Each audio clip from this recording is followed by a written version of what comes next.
Arturito. Exacto.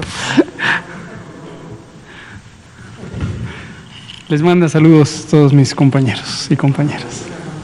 ¿Vale? No, hoy voy a estar yo solamente, son las 19 horas con 1 minuto. Es viernes 13, pero de noviembre. 13 de noviembre de 2020, estamos en el Palacio Nacional, en este hermoso Salón Tesorería, Palacio Nacional de México, en la Ciudad de México. Y vamos a iniciar la conferencia de prensa diaria sobre COVID-19, la epidemia causada por el virus SARS-CoV-2. Hoy comentaré exclusivamente el informe técnico en la perspectiva nacional y también tenemos un complemento sobre la situación de la pandemia de COVID-19 en la región del Medio Oriente, del Oriente Medio y un poco más extendido para allá. Es la región administrativa de la OMS que corresponde a el Mediterráneo Oriental.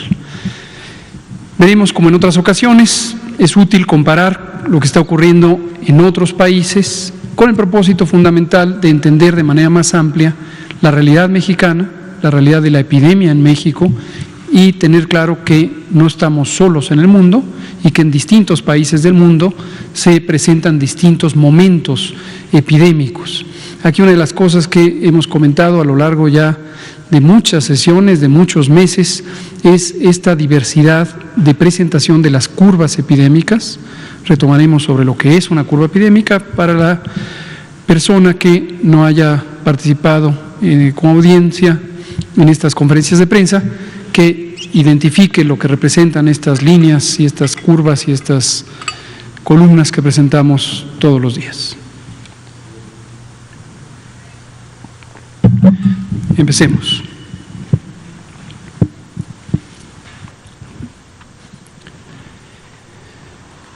...167 días del periodo de nueva normalidad, 257 conferencias de prensa diarias, más las que hemos tenido desde luego en la conferencia matutina del señor presidente y las que hemos tenido fuera de aquí, las diversas entrevistas y la conferencia de prensa inicial que la tuvimos el 22 de enero de este año, cuando la epidemia no era más que una referencia de lo que estaba ocurriendo en Wuhan, China. Recordamos, como lo hacemos habitualmente los viernes, lo que significa nueva normalidad en estos 167 días y lo que significa el semáforo de riesgo COVID. Y hoy quisiera, con el permiso de la jefa de gobierno de la Ciudad de México, utilizar la experiencia de la Ciudad de México en trazos grandes. Ella misma y el gobierno que ella representa ya han expresado algunas modalidades de la estrategia de mitigación que le implica también el resguardo y el cuidado, identificación, cuidado y resguardo, como le llaman en la Ciudad de México, para ilustrar la diversidad de opciones que existen a la mano de los gobiernos de las entidades federativas para ir modulando la movilidad en el espacio público a partir del semáforo. Lo comentaremos en un momento, pero antes recordar qué es eso del semáforo COVID. El semáforo de riesgo COVID es una manera de estimar, de identificar el riesgo, el peligro, la probabilidad que tenemos las ciudadanos y los ciudadanos de ser contagiados por el virus SARS-CoV-2 que causa COVID o de contagiar a otras personas por el mismo virus. Y también las posibilidades de que la epidemia se haga más lenta o se haga más rápida, y la velocidad lo que quiere decir es el número de personas que se contagian, que enferman, que se hospitalizan y eventualmente que pudieran perder la vida si se presenta una alta actividad epidémica.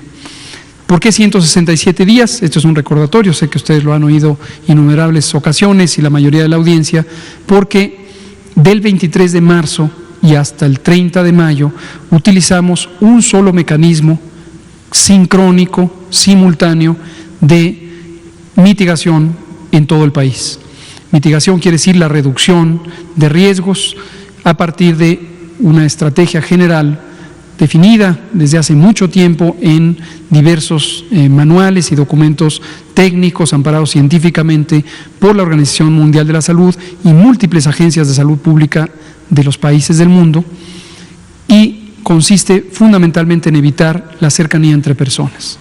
Hemos destacado también el hecho de que lograr de manera efectiva que las personas estemos físicamente distantes, desde luego deseablemente emocionalmente cercanas durante estos momentos de incertidumbre, lo que requiere es medidas masivas, medidas generales. Y aunque en México, al igual que en múltiples países del mundo, empezamos con un mecanismo de detección de casos, identificación de contactos, es decir, personas que estuvieron físicamente cercanas a una persona enferma durante el periodo relevante para el contagio. Y esto se llama contención centrada en casos. Esto lo empezamos a hacer en México desde el inicio de la epidemia, de hecho antes de tener el primer caso en México. ¿Cuándo se acabó eso? No se ha acabado. No se ha acabado. Sigue presente este componente de contención centrada en personas. ¿Por qué hay personas que no perciben que está vigente y en actuación este procedimiento? Porque el procedimiento 2, que consiste en la mitigación comunitaria, que en México se llamó Jornada Nacional de Sana Distancia, y que consiste en una serie de decisiones de tipo administrativo, dirigidas no a las personas, sino a la administración de los espacios públicos donde las personas acuden, trabajo, escuela y diversas modalidades de la recreación o de la actividad social. Y esta segunda modalidad es masiva y ha logrado que aproximadamente 40 millones de personas, solamente con el segmento educativo, y un total de 80 millones de personas, dejen de estar cercanos unos de otros físicamente, dejen de estar en el espacio público. Y esto tiene un impacto enorme en reducir los contagios, hacerlos más lentos, y es la famosa y repetida aplanamiento de la curva, que quiere decir que la epidemia sea lenta, lenta, lenta. Desde luego, la medida que es lenta, lenta, lenta, es larga, larga, larga. Y esa es la estrategia fundamental. Y un tercer componente, lo recordamos, es la reconversión hospitalaria. De los componentes 1 y 2, lo que logramos es tener menos casos por día, por lo tanto, menos personas por día, por lo tanto, una necesidad de hospitalización menor, y esto nos permitió ganar tiempo, más de 2 meses y medio, comparado con lo que hubiera ocurrido si no se hubieran hecho estas intervenciones, 2 meses y medio, hasta llegar al punto donde tuvimos la máxima cantidad de casos. Y también nos permitió reducir el número máximo de casos por día y, por lo tanto, reducir el daño general que causa esta epidemia, sobre todo en el componente de mortalidad. Los hospitales se expandieron cerca de 6 veces para las camas de hospitalización general y cerca de 4 veces para las camas habilitadas para atender a personas críticamente enfermas. Lo que habitualmente conocemos como unidades de terapia intensiva, las mismas capacidades o capacidades semejantes, análogas, fueron instaladas en camas de hospitalización general. Y recordar que cuando hablamos de camas, no es solamente el mueble donde se aloja temporalmente las personas enfermas, es, y de manera muy importante, el personal de salud entrenado para este propósito. Y gracias a las intervenciones de la estrategia, específicamente aquellas ejecutadas por el Instituto de Salud para el Bienestar, INSABI, se ha logrado contratar, entrenar y organizar y distribuir más de 58,000 personas trabajadoras de la salud, de las cuales una cuarta parte son médicas y médicos, enfermeras y enfermeros. ¿Y por qué tuvimos que hacer esto? Porque México tiene un histórico deficiencia de su Sistema Nacional de Salud. A lo largo de 40 años no creció como debía crecer, no se invirtió como se debía invertir, no se organizó, no se formaron los profesionales, porque la oferta educativa en México estuvo limitada y nos faltan 240,000 personas profesionales de la salud. 240,000. Por cierto, tomen en cuenta que 240,000 es de todos los campos de la salud, no solamente médicos y enfermeras. Eso hace unos días quedó confuso a partir de una pregunta en la conferencia matutina. Bueno, ¿por qué recordamos esto a veces los viernes, en especial cuando no tenemos un componente temático? Porque nos interesa decir las cosas como son y que la sociedad participe de esto. Y También en innumerables ocasiones hemos felicitado y agradecido al pueblo de México, porque es gracias al pueblo de México que se ha logrado el éxito en reducir la transmisión comparado con lo que hubiera ocurrido si no se hubieran hecho las intervenciones. Y notoriamente, esto es un hecho documentado que se puede constatar por cualquiera dentro de México o lo ha constatado la comunidad internacional, México no ha acudido como una decisión del gobierno federal, del gobierno de México, no ha acudido a medidas coercitivas, a imponerle a las personas las cosas, mucho menos a sancionarlas y aún menos usar la fuerza pública para forzar que existan cambios de conducta en este sentido. Lo que el gobierno de México ha hecho es informar, por eso tenemos 254 conferencias de prensa, por eso el presidente de la República, el licenciado Andrés Manuel López Obrador, nos ha apoyado en todo con un fundamento general y una aspiración general de decir siempre la verdad, siempre la verdad. La verdad es importantísima. Si uno no habla con la verdad, desacredita la capacidad de persuadir. Por eso siempre hay que hablar con la verdad. A veces la verdad es esperanzadora, a veces la verdad entusiasma porque hay motivos para celebrar éxitos. A veces la verdad es cruda y dolorosa y la verdad nos hace sentir mal y la verdad nos puede angustiar y la verdad nos puede hacer perder el ánimo porque la realidad puede ser difícil. Pero es indispensable siempre decir la verdad, pase lo que pase, porque de esa manera el pueblo sabe que el gobierno le habla con la verdad. Importantísimo. Vamos a pasar al componente técnico. Si me pasa la siguiente, este es el semáforo de riesgo COVID. Recuerden que el semáforo de riesgo se actualiza periódicamente cada semana, pero se hace público cada 15 días. La razón de ello es las medidas de control, las medidas de restricción de la movilidad, de confinamiento, necesitan un tiempo para adaptar las condiciones necesarias para abrir las instalaciones o para tener que cerrar las instalaciones. Entonces, desde hace meses convenimos con las personas titulares de los poderes ejecutivos estatales que lo presentaríamos públicamente cada 15 días. Desde luego, cada gobierno de las entidades federativas toma previsiones porque conoce esta información por parte del gobierno federal todas las semanas. Los martes o miércoles se lo enviamos a los gobiernos estatales y es por eso que pueden tomar ciertas decisiones. Recordar que están en semáforo rojo Chihuahua y Durango, podrían estar en mayor actividad epidémica a lo largo de la siguiente semana algunas otras entidades y cambiar su color de semáforo y otras están reduciéndose.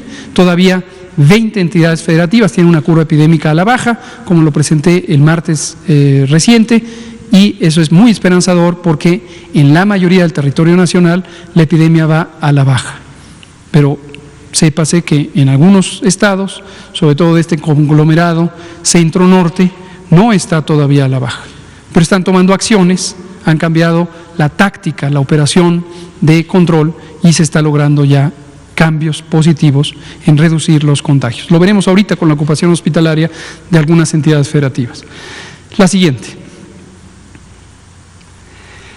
Curva epidémica de cortes semanales. Si usted es una persona que es la primera vez que escucha curva epidémica y ve esta gráfica, rápidamente explicamos de qué se trata. La curva epidémica es un dibujo, es una representación gráfica hecha técnicamente con reglas muy precisas para representar la ocurrencia de un fenómeno. En este caso, cuántos casos ocurren por semana. La curva epidémica se puede hacer por día, por semana, por mes, por año, por cualquier agregación de fechas. Nos ha resultado conveniente presentarla por semana, aunque los datos que están aquí abajo, por supuesto, son la actualización de todos los días. Empieza en la semana 1 del año, termina esta en concreto en la semana 44. En este momento estamos terminando mañana la semana 46. Ya hemos explicado muchas veces por qué termina 2 semanas antes del tiempo presente y es porque los datos en ese momento son estables y en cambio los más recientes siempre fluyen a menor velocidad y podrían dar una falsa impresión de que ya se acabó la epidemia. Tenemos por otro lado la cantidad de casos que está representada aquí 20,000, 40,000, 60,000, etcétera, y por lo tanto la altura de estas columnas es lo que representa cuántos casos hay. Si uno quiere interpretar esta gráfica, basta con saber, por ejemplo, en este punto, esta semana tuvimos un poco más de 45,000 casos en esta semana. Y vemos múltiples colores que están simbolizados con estos datos aquí abajo. Lo que está en verde son aquellas personas que en cada una de esas semanas tuvo los síntomas de COVID. Aprovechamos para recordar: fiebre, tos, dolor de cabeza, dolor de garganta, malestar general, a veces pérdida del olfato, del gusto, puede haber también diarrea ocasionalmente. Y se les hicieron pruebas de diagnóstico por laboratorio y resultaron negativas.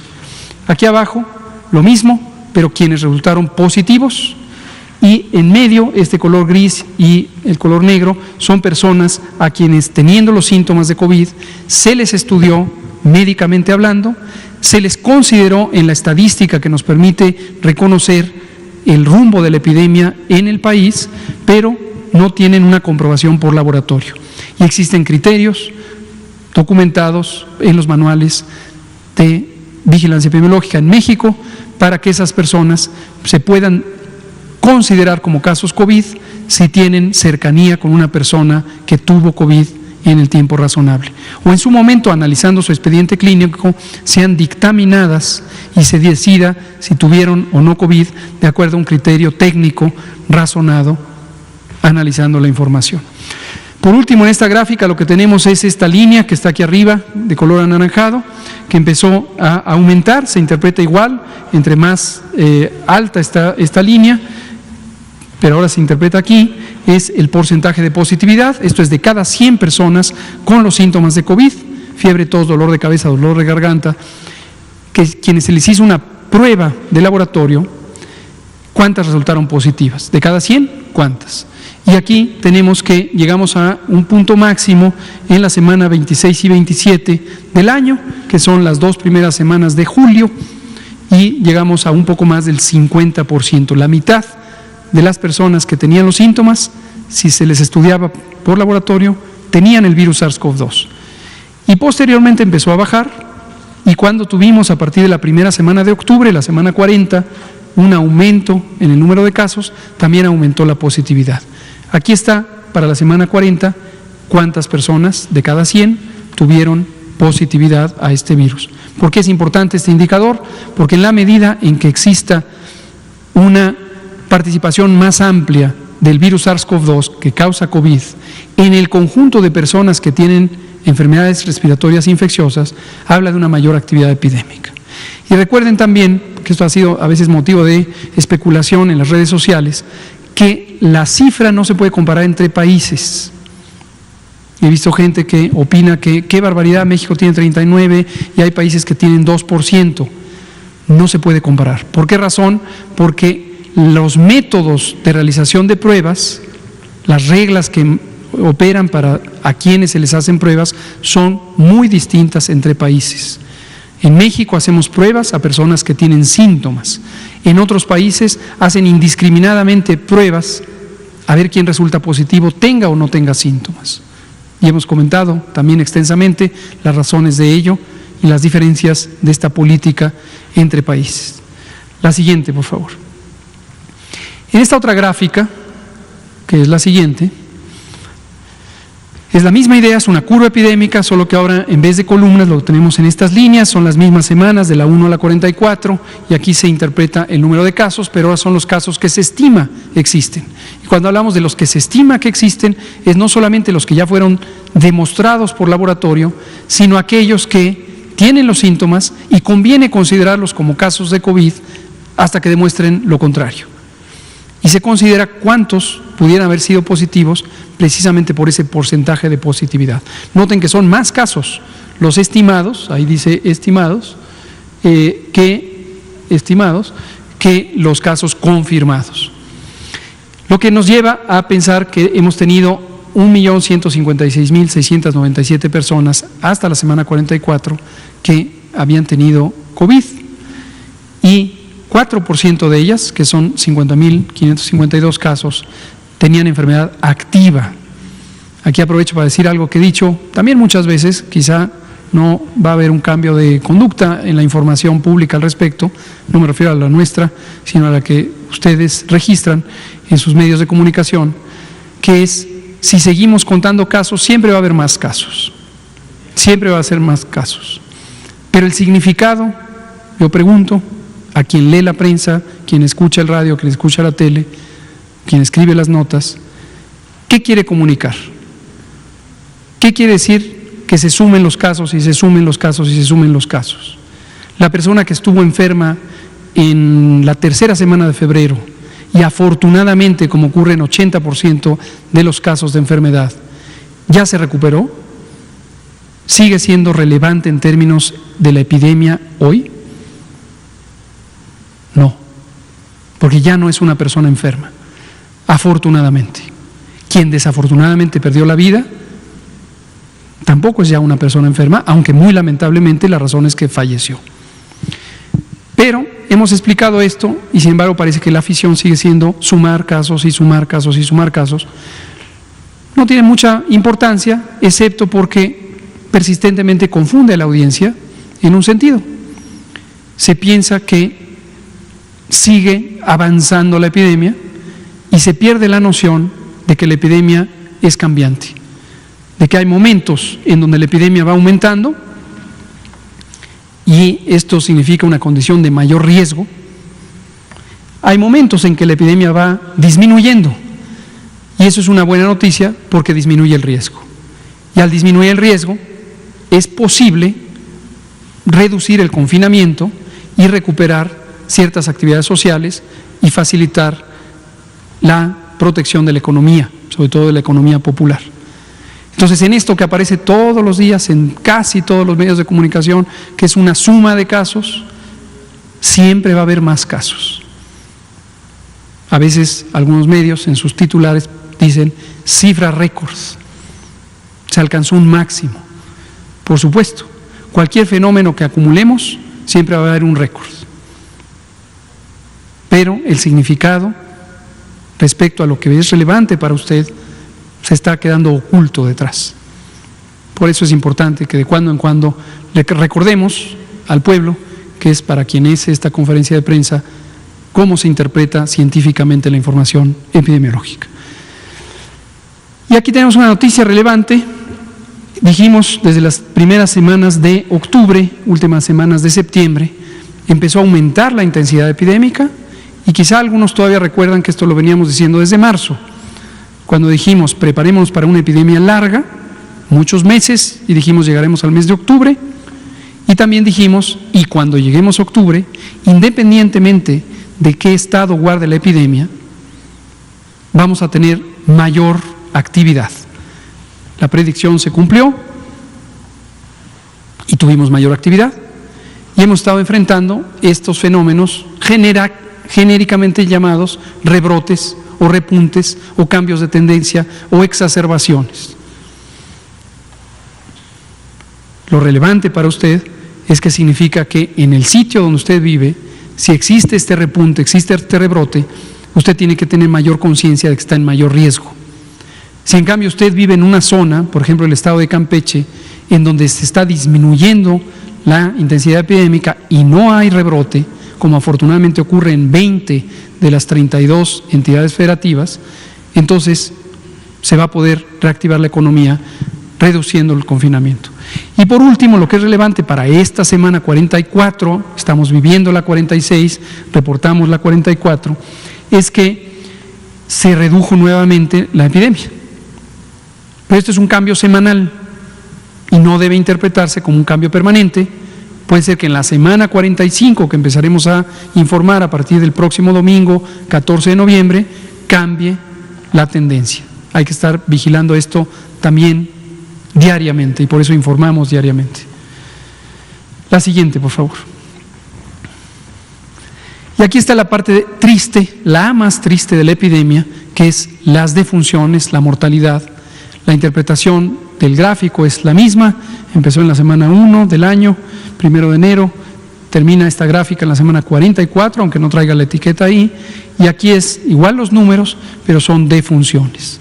Lo que podemos ver es los puntos máximos durante el verano, específicamente junio y julio, llegamos a tener un poco más de 5.300 defunciones por semana, con un promedio diario de 800, 900, llegamos a tener 1.200 en algunos días, los más intensos del verano.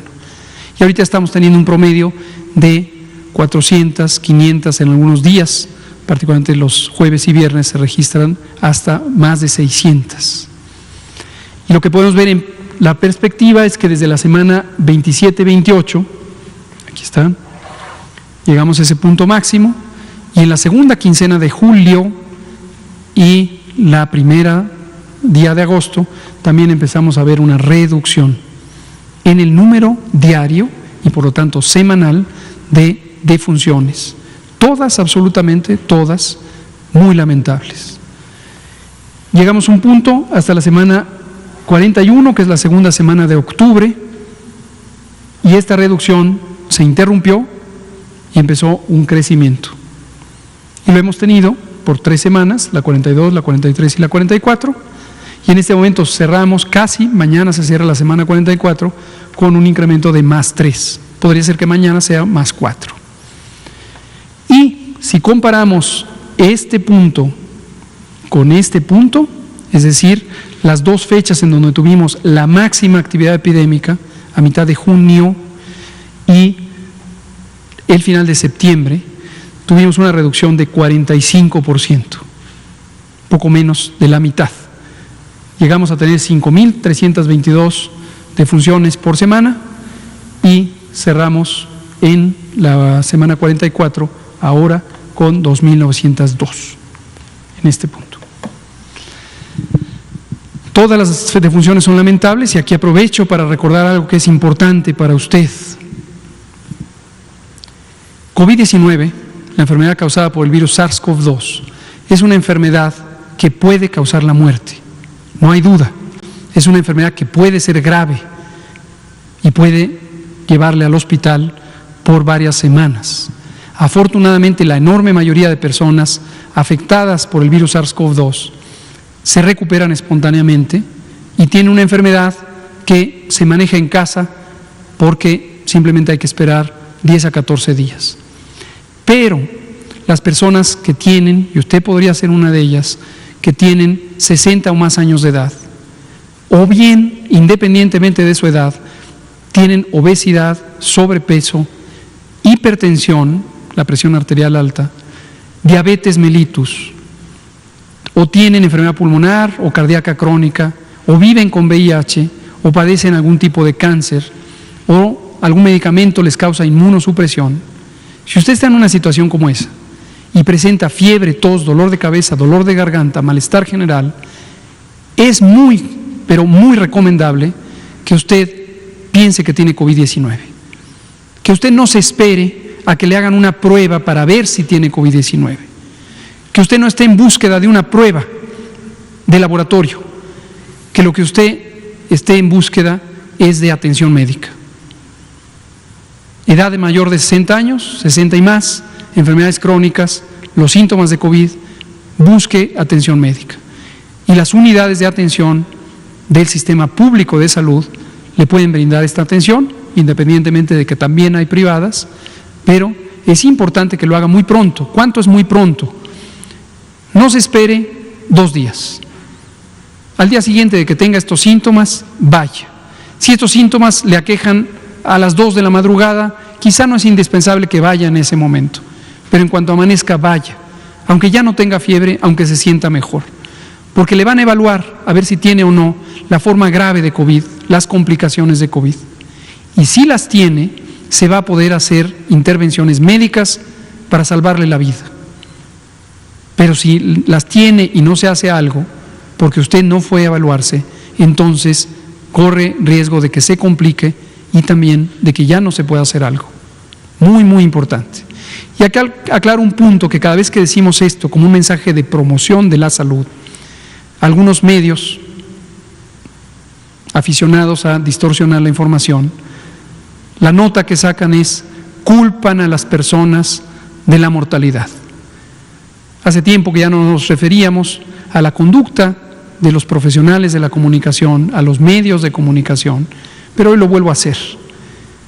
Por favor, reflexionen un poco sobre sus actos y lo que significa que cuando se le da un llamado a la población para que haga conciencia de este riesgo y entonces pueda ayudarse y ayudarnos a todos y todas y al gobierno y a los gobiernos locales a protegerles, es lamentable que por un efecto, casi diría, publicitario en los medios, se distorsiona el mensaje culpan a la gente de no acudir a los hospitales. Nadie ha culpado a la gente.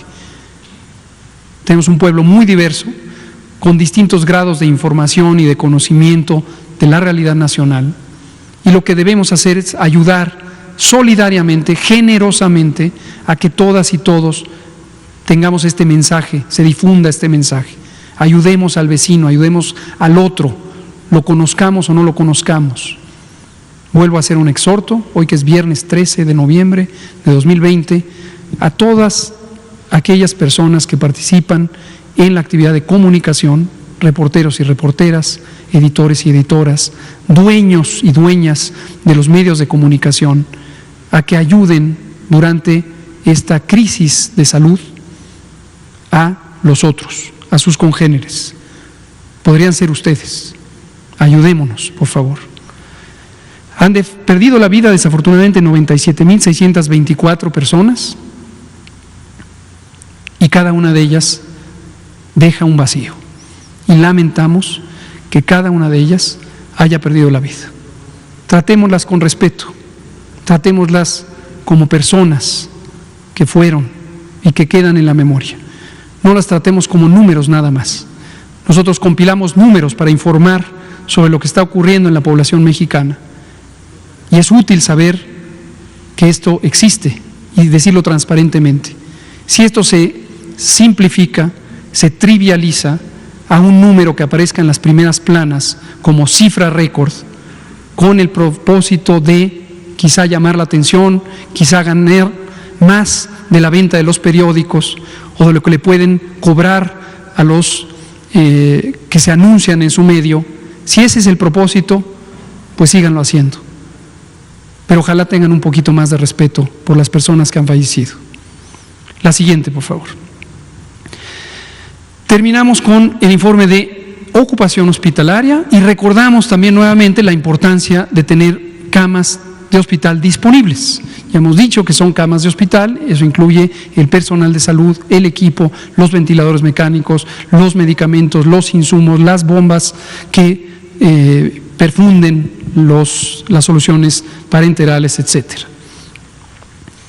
Por entidad federativa, cada una de las columnas representa una entidad federativa, las siglas están identificadas abajo de la gráfica, estos son porcentajes, quiere decir el número total de camas de, por ejemplo, el estado de Durango, se representa por la altura de esta columna y aquí simplemente representamos que 8 de cada 10 camas están ocupadas en el estado de Durango, en promedio.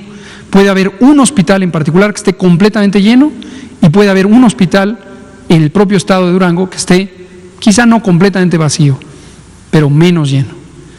Hoy Durango es la entidad que tiene la mayor ocupación hospitalaria. Noticia preocupante para el estado de Durango, sí, porque está en un crecimiento epidémico acelerado, como lo presentamos el martes y lo presentamos periódicamente.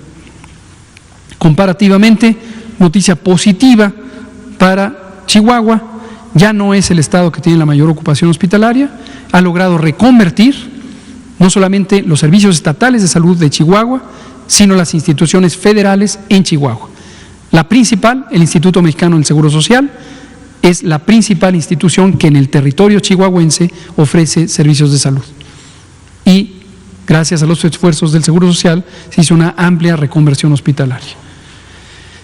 Coahuila, la que le sigue, Zacatecas, Nuevo León, se puede ver este conglomerado de estados en el norte que consistentemente aumentan sus casos, ocupan sus hospitales y también tienen mayor número de defunciones diarias. Le siguen Ciudad de México, Aguascalientes, Estado de México, etcétera, y ahí se ven las ocupaciones. En promedio nacional, 35%, ¿Cuántas camas? 28,890. Había la sexta parte cuando empezamos en abril el proceso de reconversión. Fueron reconvertidas para la atención de personas con infección respiratoria aguda grave. Y la última de este ciclo nacional, la ocupación de camas con ventilador o camas para personas críticamente enfermas, análogas de la terapia intensiva, 28% están ocupadas, subió, habíamos tenido al inicio de la semana 25%, una cuarta parte, hoy tenemos 28%. Aguascalientes es el estado con la mayor ocupación de camas con ventilador, con un 64%, y le sigue la Ciudad de México. Como presentó públicamente la jefa de gobierno esta mañana, están a la alza las hospitalizaciones en la Ciudad de México. Todavía hay una buena capacidad de alojamiento de personas enfermas, 47%, pero las acciones ya se tomaron para irlo controlando. Cierro aquí la parte nacional, precisamente con la alusión al gobierno de la Ciudad de México. Déjenme nada más asegurar que no se nos agote el tiempo.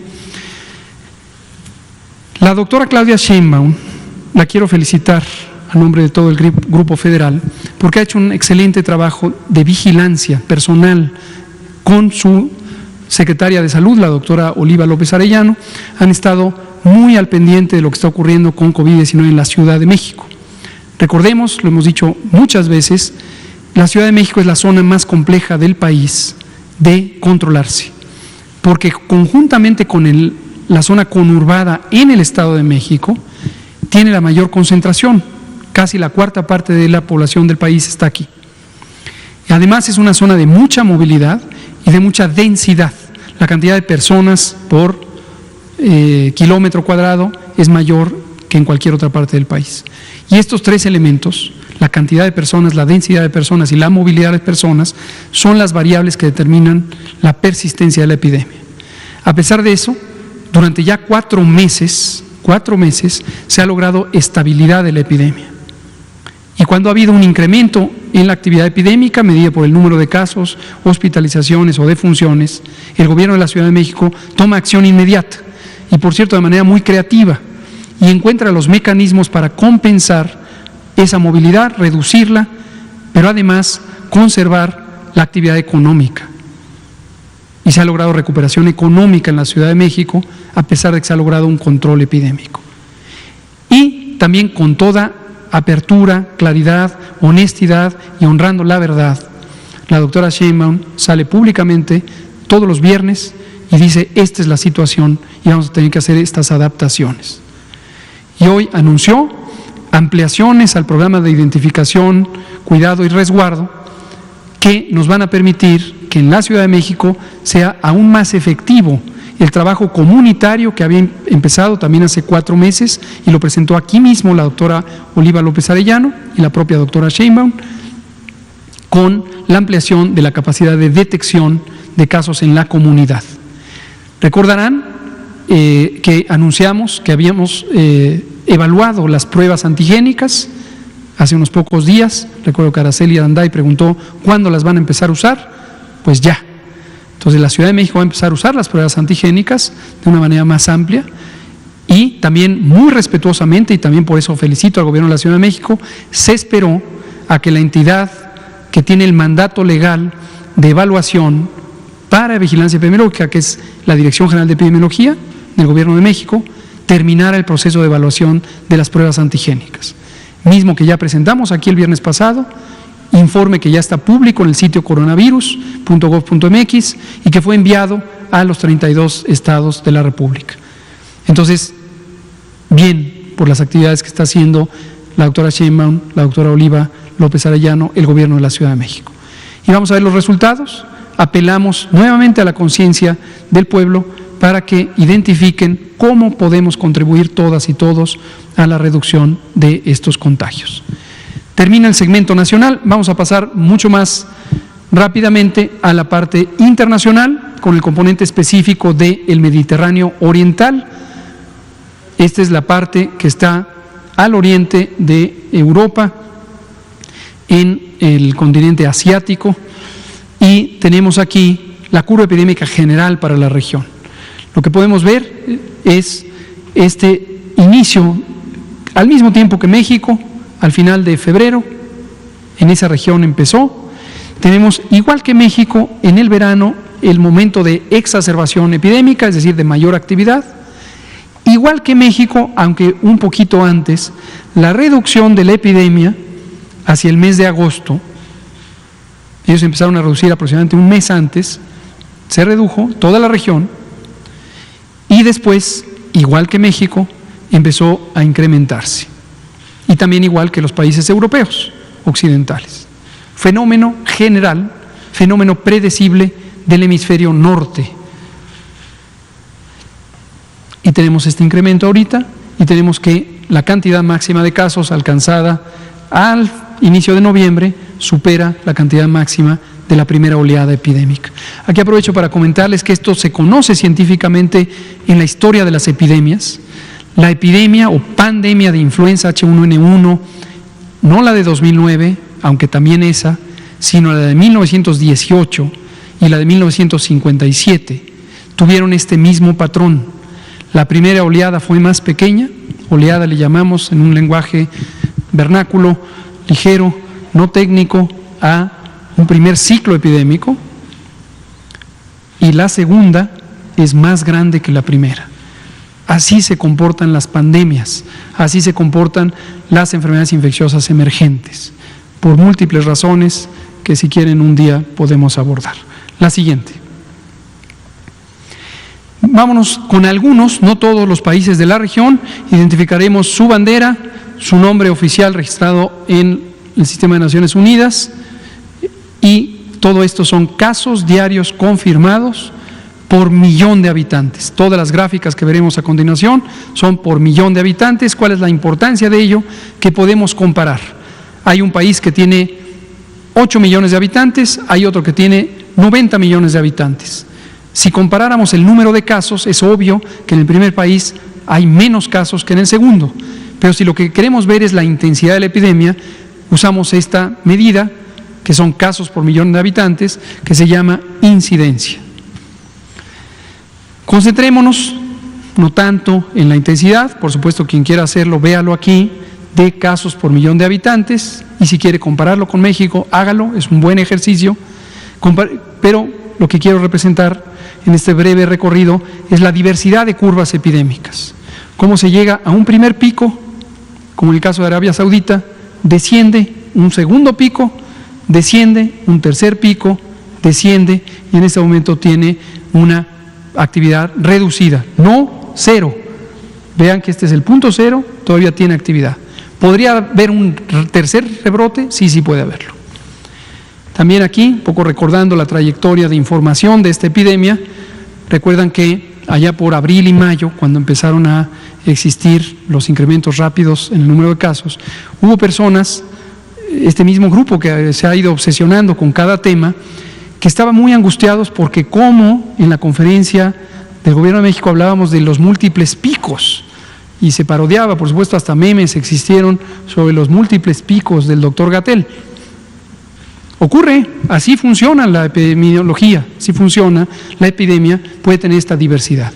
No tiene que ser una sola forma de la epidemia. ¿Por qué ocurre así? Por múltiples razones que tienen que ver con la dinámica de la transmisión, cómo se contagian unos a otros en una población, qué tanto se contagian y además qué tanto se propaga a distancia por la movilidad de las personas. Veamos otra curva epidémica, nada más aquí, vean la clasificación de OMS, ya hemos hablado de que hay nula actividad, casos esporádicos y transmisión comunitaria. La siguiente. Conglomerado de casos, es la otra categoría que se me olvidó mencionar hace rato, es más el conglomerado de casos que casos esporádicos. Entonces, casos esporádicos, conglomerado de casos, transmisión comunitaria. Vean aquí, aunque la cantidad por millón de habitantes es mucho menor, esto es Afganistán, casos diarios confirmados por millón de habitantes, tenemos una curva epidémica con esta forma, una sola pico, un solo pico, técnicamente eso se llama unimodal, y luego mínima actividad. Y cuando menciono esto, también consideremos la diversidad de capacidades de los sistemas de vigilancia epidemiológica. Por ahí de cuando en cuando nos han preguntado, ¿por qué en tal país hay menos casos o menos muertes? Si uno lo analiza técnicamente, tiene que tener presente la diversidad entre países de capacidades de vigilancia epidemiológica. En general, países que tenemos un sistema robusto de estadísticas vitales, en México coordinadas por el INEGI, y de sistemas de información en salud, incluyendo vigilancia epidemiológica, con laboratorios nacionales de referencia, tenemos cierta comparabilidad entre los datos. Pero si queremos comparar con estados nacionales, con países que tienen muy limitadas capacidades de diagnóstico por laboratorio, de vigilancia epidemiológica, pues seguramente vamos a encontrar que los segundos tienen menos casos. Es un poco lo que desafortunadamente ocurre en una gran cantidad de países africanos, que no hay sistemas de información, no hay sistemas de vigilancia epidemiológica con la suficiente capacidad para detectar los casos. Y la consecuencia es que a nivel global los datos son aparentemente de una epidemia limitada. Podría no ser el caso. La siguiente. Otro país, Egipto, misma curva o muy parecida a la curva epidémica, la que acabamos de ver por Afganistán, está en la condición de conglomerado de casos. La siguiente, por favor. Marruecos, país en el noroccidente de África, casos diarios confirmados por 1.000.000 de habitantes. Vean también las fechas. No toda la región empezó en las mismas fechas. En conjunto empezaron igual que México, el 28 de febrero. Pero vean ustedes cómo Marruecos tuvo una poca actividad en abril y mayo. En el verano, junio, julio, tuvo un poco más de actividad. Y al final del verano, julio-agosto, empezó a despuntar con esta actividad epidémica muy importante. Muy importante. Diversidad de condiciones epidémicas. La penúltima me parece que es Pakistán, una curva muy parecida a la de Afganistán, muy parecida a la de Egipto y en las fechas situadas en las mismas fechas. Y la última, Emiratos Árabes Unidos, tiene transmisión comunitaria, quiere decir que está difuso, está propagado en el territorio. Y vean ustedes, si hablábamos de picos, la cantidad de picos que tiene Emiratos Árabes, un pico acá, bajó, un pico acá, bajó, un pico acá, bajó, pico, pico, pico. Así se comportan las epidemias. La siguiente. Y la última es Irán. Es un patrón muy interesante, es muy parecido al del estado de Chihuahua. Tuvo aquí, subió una larga meseta y después un despunte de un brote muy tardío. Revisen por ahí la del estado de Chihuahua. No tiene nada que ver ni política, ni geográfica, ni técnicamente Irán con Chihuahua, pero epidemiológicamente tiene un comportamiento semejante. La siguiente, última. Y esta, que es Irak, y que tenemos un comportamiento más convencional con una meseta larga. Este se parece, solo por la memoria, recuerdo la de Nuevo León y un poco la de Jalisco. También hago la advertencia, no se interprete con ningún otro sentido que el que estoy diciendo. Irak tiene una curva epidémica semejante a la de Nuevo León y a la de Jalisco. No se interprete en ningún otro sentido, por favor, y mucho menos políticamente. Subió y se instaló en una meseta larga que ya lleva desde julio hasta noviembre, 3 meses. ¿Esta sí es la última? Perfecto. Vamos a abrir a preguntas y comentarios. Son las 19:49. Araceli Aranday de Canal 11 y Arturo Contreras. Por favor, Araceli.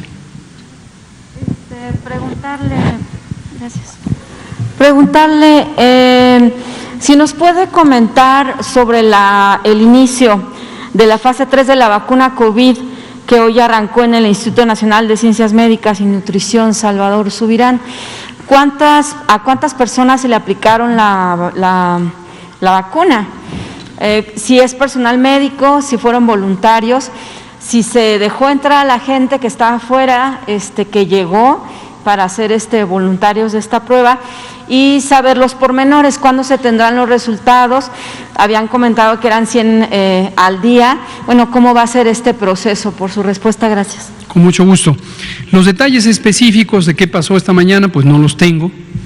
Lo que sí puedo comentar en términos generales es el Instituto Nacional de Ciencias Médicas y Nutrición, Salvador Subirán, es uno de los mejores institutos nacionales de salud del país. Tengo un poco de sesgo porque yo vengo de ahí me entrené y ahí trabajé, pero le tengo un gran respeto y todo el mundo le tiene un gran respeto al Instituto Nacional de Ciencias Médicas y Nutrición Salvador Subirán.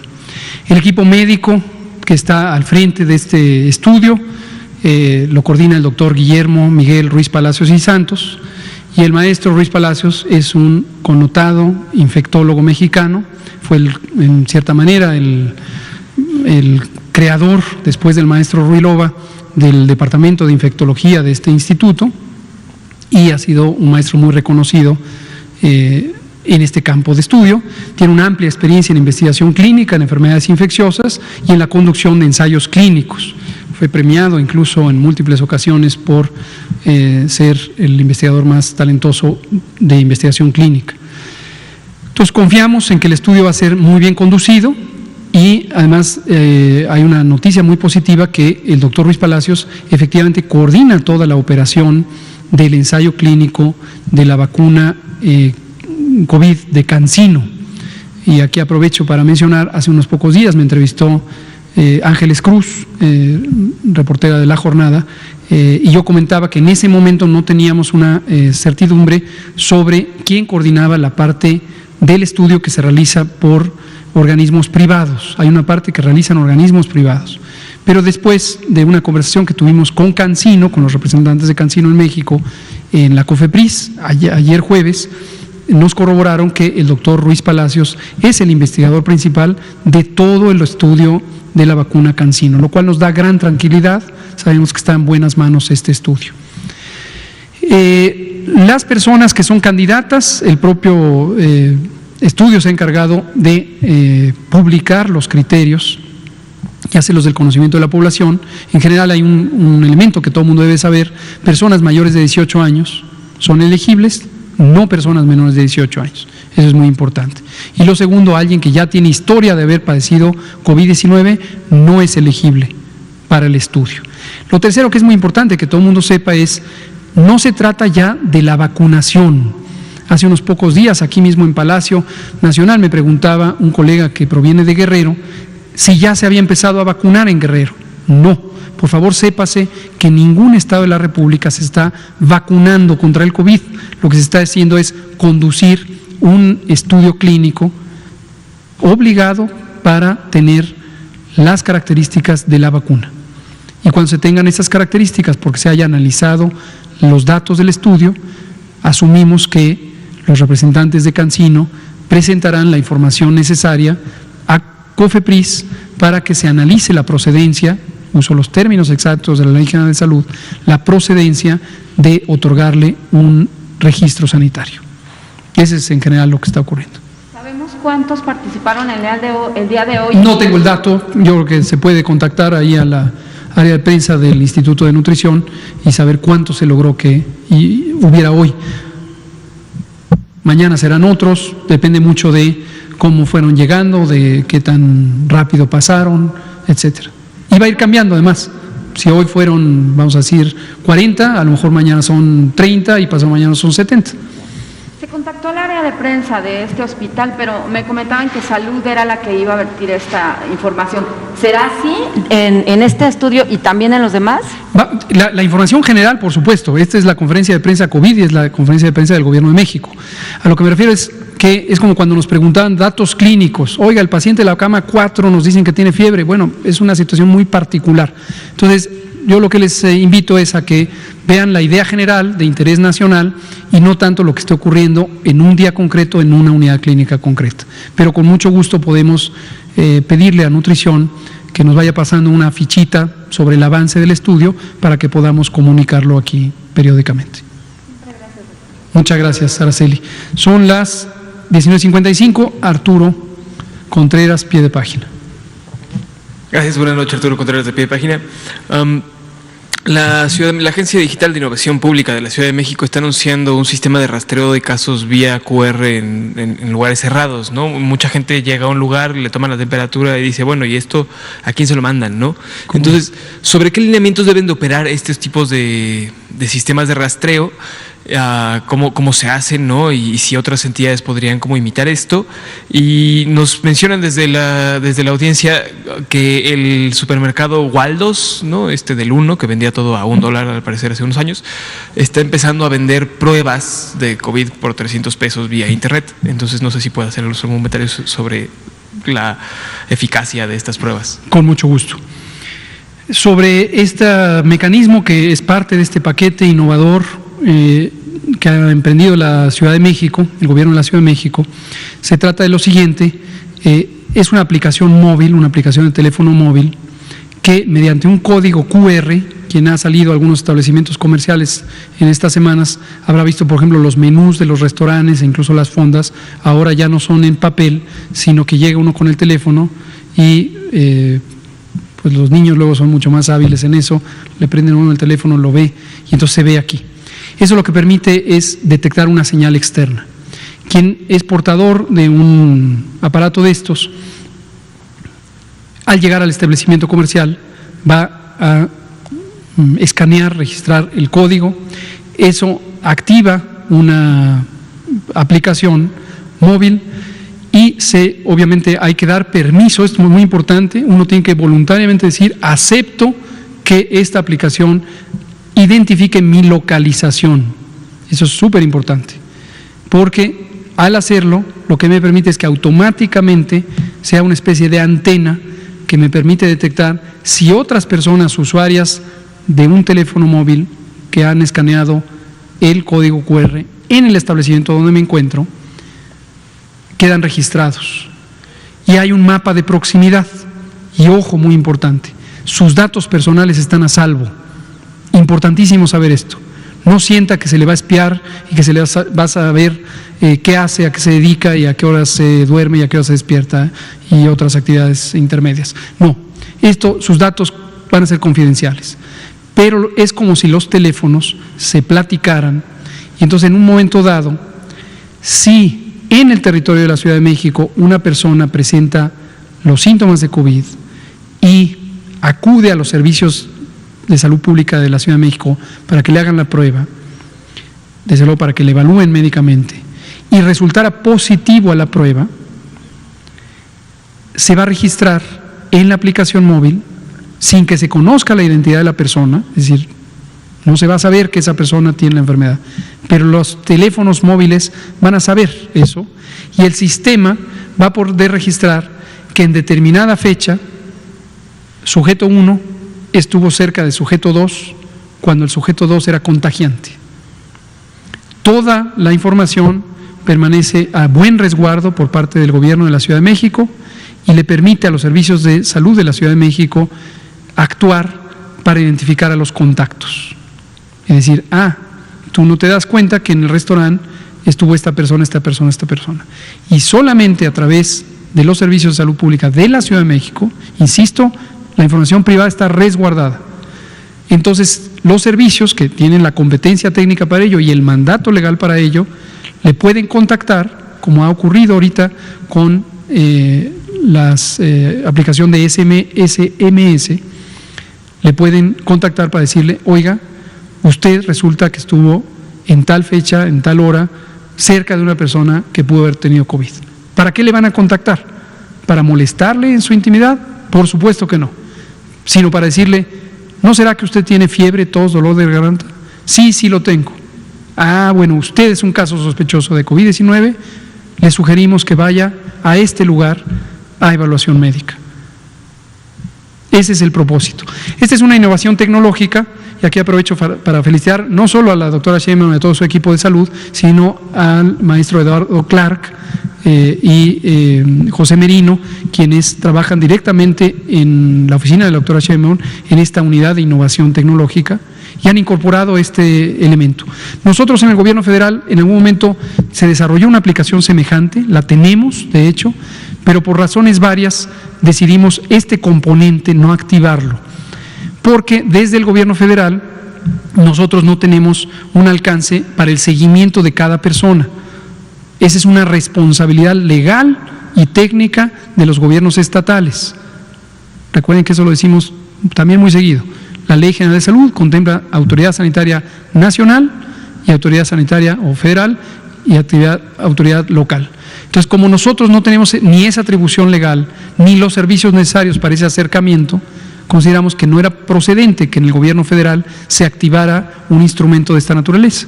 Pero celebramos que la Ciudad de México lo haga e invitamos a las demás entidades federativas a que contacten al gobierno de la Ciudad de México y puedan emular el uso de esta innovación tecnológica, ¿no? Más adelante vemos, así como invitamos ya al maestro Andrés Layún, de la secretario de Movilidad y Transporte de la Ciudad de México, a que nos hable de innovación. Yo creo que vamos a pedirle a la doctora Sheinbaum si también podemos invitar a Eduardo Clark y José Merino a que nos hablen de esto. Muchas gracias. Hoy es viernes y no porque sea viernes 13 debemos preocuparnos, pero sí debemos estar conscientes de que la epidemia en México sigue activa, de que en algunos estados está más activa, los estados del norte, Chihuahua, Coahuila, Durango, Nuevo León, Zacatecas, Aguascalientes, Querétaro en particular, que en algunos otros estados hay un estado de meseta, es decir, una epidemia que se ha prolongado con importante actividad, la Ciudad de México, Jalisco, Nuevo León, entre otros. En las otras 20 se encuentra en una franca reducción. No por ello hay que confiarnos, porque todavía están en semáforos naranja muchas entidades federativas o en semáforo amarillo. Las medidas de precaución o prevención generales siguen siendo las mismas.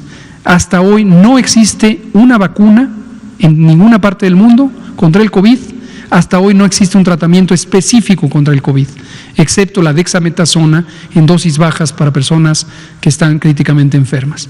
De modo que usted lo que sí puede hacer es medidas de precaución generales. La más importante, sana distancia. Está la sana distancia social, acudir lo menos posible a lugares donde hay otras personas. Eso incluye su domicilio y su familia. Las fiestas familiares también son un medio muy efectivo de contagios.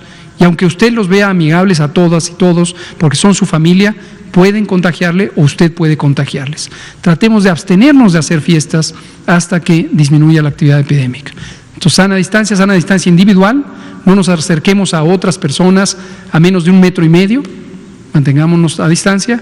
Usar el cubrebocas, piérdase ya de especulaciones y controversias, lo hemos dicho, usar el cubrebocas es un medio efectivo auxiliar para la prevención, particularmente para evitar la salida de los virus. Lavarse las manos, me voy a poner mi cubrebocas para ir completando. Lavarnos las manos continuamente, 10, 12, 15 veces al día, preferentemente agua y jabón. Cuide mucho de lavárselas por 20 o más segundos. Y si no lo hay, use alcohol gel. Si usted es una persona que tiene 60 años de edad o más, o bien tiene alguna enfermedad crónica de las que mencionamos diariamente, y le da COVID, que lo va a sospechar porque tenga fiebre, tos, dolor de garganta, dolor de cabeza, malestar general, no se espere, por favor no se espere, acuda a valoración médica en un hospital público o si lo prefiere en uno privado, pero no se espere, para que se aproveche el tiempo y se pueda hacer una medida de protección que le salve la vida. Muchas gracias. 20 horas 4 minutos, nos vemos mañana.